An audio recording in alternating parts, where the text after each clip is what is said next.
Q&A Saturday is brought to you by Year Films. Today we continue the story of Noah. We're looking at chapters 7, 8, and 9. We're back! Yeah! Did I do that right?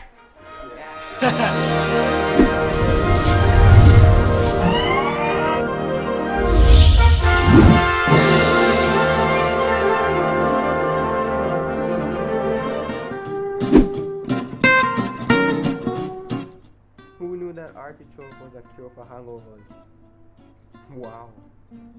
Well, I don't drink, so... What are you doing, bro? Studying how to actually make broccoli taste good? Very funny, Paul. I'm studying on how those sweets you eat can rot in your teeth. Oh, whatever. There's something I need to know. What is it? Why is that everyone says God will destroy the earth by fire?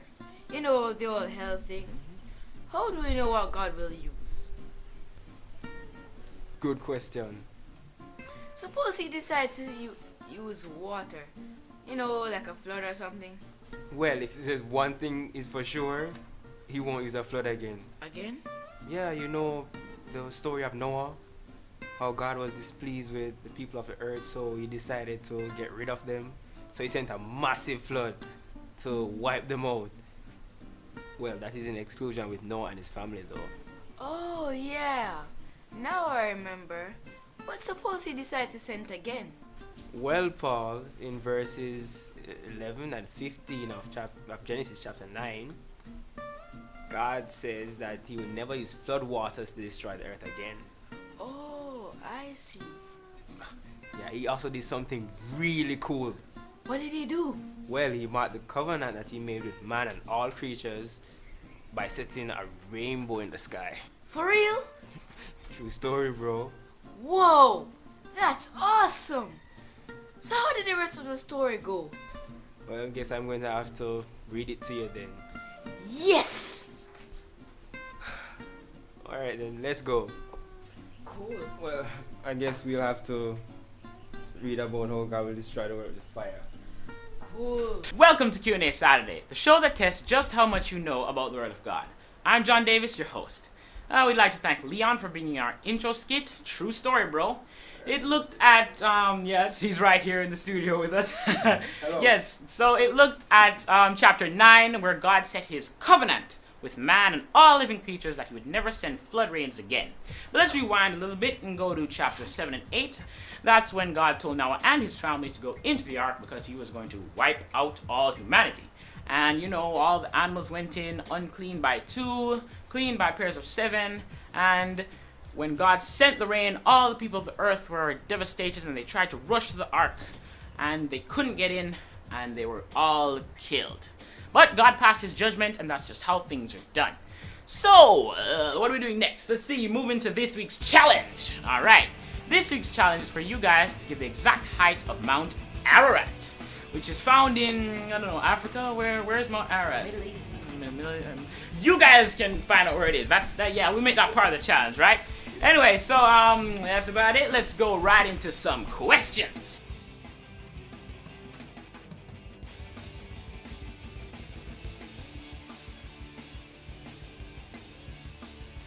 First question, how old was Noah when the rain fell?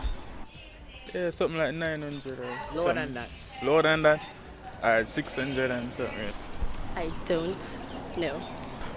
600 and so. Correct, 600. 600? Yes, correct. How high was the water above the tallest mountain? Was it 400 and something feet? 150 feet? 21. 15 cubits? At what exact time of Noah's life did the rain start to fall? I think it start for like the 10th month. The 15th of the first month or something? The second month. And what day? The 9th. Or the second month, yeah? The second day. 17? What mountain did the ark rest on? Alvernium? No. Mount Ararat. Ararat? When did the ark rest on Mount Ararat? And the same kind of question with what month on what day? The seventh day of the seventh month. Seventh month on what day? What month and what day?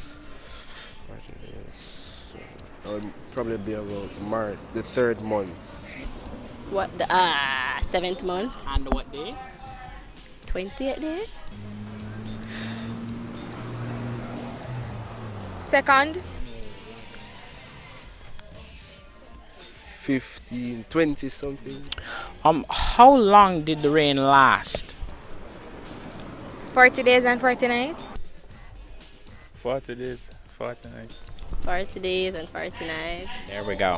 What two birds were sent out of the ark by Noah? Dove. Pigeon. What to one? Two birds did Noah send out to the ark. I think it was a dove and a pigeon. Raven and dove. Raven and a dove. And what order were they sent in? The dove. The raven was sent first and the dove was sent second. Correct. No, I think it was the raven. Yes. The raven first. Alright, what did God say after Noah offered a sacrifice? This is after the water dried up and they were on dry land. Be fruitful and multiply. I think it's that he will not destroy the earth by water again, but by fire. No, it had to do with him after he killed the whole entire race with the flood. What did he promise now afterwards? That the next time you'll come with fire. And the destruction of Oh, that he will never flood the earth. He will never destroy the earth with flood, but by fire and brimstone. That the rainbow will come in the skies. A promise that he's not going to destroy the earth with a flood again, but with fire. Now, what sign did God put in the sky to for humans to remember this? Rainbow. Correct. Alright, good. And you basically answered the second question. What was God's sign, which was? The rainbow. Alright, thank you very much. There you go. A rainbow. Correct. There you go. See, that wasn't hard. Yes. And what was his sign in the sky to show this? Rainbow. Say it A again. rainbow. Okay, that's it for Q&A Saturdays, guys. We hope that this episode has inspired you and encouraged you to read more on the Word of God, just as it is done for us here at Yeah. And speaking of Yeah, for those who don't know, we go under the name of Youth in Action. We are not WASD anymore, but we still continue the same message. So look forward to more Q&A Saturday episodes on, when is it? We're doing this Friday, right? Yeah, Friday nights about 9 o'clock, because Saturday morning we can't deal with the rush. So, you know, I'd like to thank the crew and all those who helped in the production of this video. Look out for short films coming from Yeah. Check out our YouTube page, Facebook, they should be coming up right here, and our Twitter. Alright, so that's about it, guys. See you next week, and God bless you.